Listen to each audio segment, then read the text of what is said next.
तो इस सेशन में हम लोग डिस्कस करेंगे second mechanism of hormone action, क्योंकि इससे प्रीवियस वीडियो में हम लोग डिस्कस कर चुके हैं mechanism of water soluble hormone. Okay, तो इस वाले सेशन में हम लोग डिस्कस करेंगे मैकेनिज्म ऑफ लिपिड सॉल्युबल। देखिए, लिपिड सॉल्युबल के पास एडवांटेज तो है, ठीक है। एडवांटेज क्या है, जितने भी लिपिड सॉल्युबल हार्मोन्स हैं, लाइक हम एस्ट्रोजन की बात करें, टेस्टोस्टेरोन की बात करें, सपोज हम यहाँ एस्ट्रोजन के मैकेनिज्म को समझते हैं, ठीक है। देखिए, ये एस्ट्रोजन हार्मोन है और ये लिपिड सॉल्युबल है, ठीक है। तो ये आपका जो प्लाज्मा मेम्ब्रेन है, प्लाज्मा मेम्ब्रेन फॉस्फोलिपिड बाइलेयर से बना हुआ है, मतलब कि इस प्लाज्मा मेम्ब्रेन के ऊपर भी फैट, ये हार्मोन भी फैट, तो फैट में फैट डिसॉल्व हो जाएगा। तो एस्ट्रोजन को कोई रिसेप्टर्स नहीं चाहिए, जैसा कि आपको वाटर सॉल्युबल हार्मोन्स के लिए रिसेप्टर्स चाहिए होते हैं, क्योंकि वो डायरेक्टली एंटर नहीं करते, ना वो एंटर कर सकते हैं, बस उनको सेकेंडरी मैसेंजर्स को जनरेट करना पड़ता है to perform the actual function. इनके पास ये एडवांटेज है कि ये प्लाज्मा मेम्ब्रेन को आराम से डिसॉल्व होते हुए साइटोप्लाज्म में आ जाएंगे। अब साइटोप्लाज्म में आने के बाद जो लिपिड सॉल्युबल हार्मोन है, इनके रिसेप्टर्स प्रेजेंट होते हैं न्यूक्लियस पे।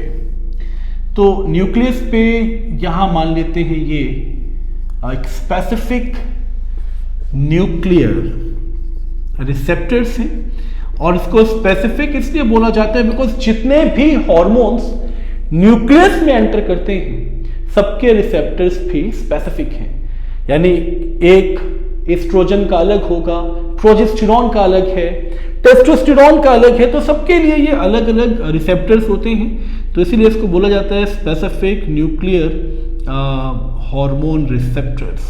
ओके, अब देखिए, ये जो एस्ट्रोजन हार्मोन है, ये यहां आके इस रिसेप्टर्स पे आके बाइंड हो जाएगा, ठीक है।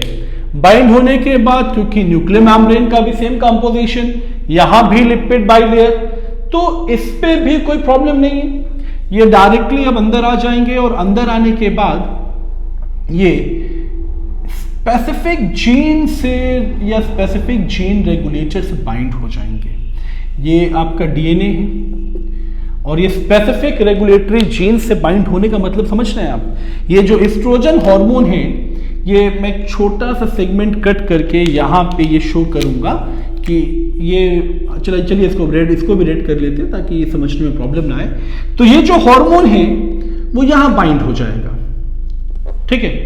देखिए, ये जितने भी न्यूक्लियस वाले हार्मोन होते हैं ना, जितने भी हार्मोन न्यूक्लियस के अंदर एंटर करते हैं, इनका मेजर फंक्शन क्या होता है, they play a very important role in gene expression. अब ये जीन एक्सप्रेशन कैसे करेंगे, अब ये है किस पे, ये डीएनए पे है, डीएनए पे है ना। तो अगर आपको सेंट्रल डोग्मा का नॉलेज है, नहीं भी, चलिए मैं आपको बताता हूं। अब ये जीन पे बाइंड है, ठीक है, ये जीन पे बाइंड है, तो अल्टीमेटली होगा क्या, इस चीज को अब ऐसे समझिए कि अगर हम इस डीएनए के स्ट्रैंड को, ठीक है, ये 5 to 3 प्राइम और 3 to 5 प्राइम के दो डबल स्ट्रैंडेड आपका डीएनए है, अगर इस डीएनए के स्ट्रैंड को हम ट्रांसक्रिप्शन के थ्रू, ट्रांसक्रिप्शन में क्या होता है कि हम इसके एक स्ट्रैंड को कॉपी कर लेते हैं, जो टेम्पलेट स्ट्रैंड होता है ना, उसको हम कॉपी करके आरएनए बना लेते हैं। तो ये डीएनए से, ये तो डीएनए है आपका, and through transcription it forms mRNA. अब चूंकि एमआरएनए सिंगल स्ट्रैंडेड है और जिसकी पोलैरिटी 5 से 3 है, तो ये अंडरस्टूड है कि यही स्ट्रैंड कॉपी हुआ है और टेम्पलेट बना है 3 to 5, ठीक है। तो ये जो चीज बन गई है वो है एमआरएनए, और एमआरएनए पे जो न्यूक्लियोटाइड्स प्रेजेंट होते हैं, न्यूक्लियोटाइड्स का मतलब एडेनिन, गुआनिन, देन इसमें यूरेसिल होगा, थाइमिन नहीं होगा, साइटोसिन है, यूरेसिल। चलिए मैं आपको छोटा सा एग्जांपल दे ही दूं। जैसे मान लीजिए ये एडेनिन है, यूरेसिल है, गुआनोसाइन है, साइटोसिन है, ऐसे बच्चों बहुत सारे इस पे नाइट्रोजनस बेस न्यूक्लियोटाइड्स आप कुछ भी याद रखें, ये प्रेजेंट होंगे। और अल्टीमेटली होगा क्या, मैं कुछ बना लूं ताकि आपको समझ में अच्छे से आए। ठीक है, चलिए मैंने इसको इस तरह से एक पूरा mRNA का स्ट्रैंड बना लिया है। और ट्रांसक्रिप्शन के बाद जो स्टेप है वो है ट्रांसलेशन। और ट्रांसलेशन में क्या होता है ना, ट्रांसलेशन में इसे mRNA को एज ए टेम्पलेट यूज किया जाता है, और जो ये 3 न्यूक्लियोटाइड्स आपको दिख रहे हैं ये कोड करता है, और ये कह लीजिए कि ये डिकोड होता है इनटू एन अमाइनो एसिड। ठीक है, तो ये एक अमाइनो एसिड बना, ये एक अमाइनो एसिड बना, ये एक अमाइनो एसिड बना, और इस पे आपको 4 अमाइनो एसिड्स दिख रहे हैं। ठीक है, तो ये क्या दिख रहा है आपको, ये अमाइनो एसिड्स दिख रहा है। अमाइनो एसिड्स को जब हम बॉन्ड करके अटैच कर दे तो वो प्रोटीन बन जाता है। शायद आपको ये चीज पता होगी, क्योंकि इसमें हम लोग, चलिए मैं ये भी आपको बता दूं, मान लीजिए एक अमाइनो एसिड ये है, तो इसके पास ये होगा, बेसिक्स बिल्कुल मैं आपको बता रहा हूं। ठीक है, और दूसरा अमाइनो एसिड हमको अटैच करना है, तो इसमें भी ये सेम चीज होगी, NH2COOH, ये आपका अमाइनो ग्रुप हो गया, या आपका कार्बोक्सिलिक ग्रुप हो गया। तो ये मान लेते हैं फर्स्ट अमाइनो एसिड, और ये मान लेते हैं सेकेंड अमाइनो एसिड। और इस पे जो बॉन्ड बनेगा, पेप्टाइड बॉन्ड कहते हैं इसको। ये पेप्टाइड कैसे बनेगा, जब वाटर मॉलिक्यूल लॉस्ट होगा।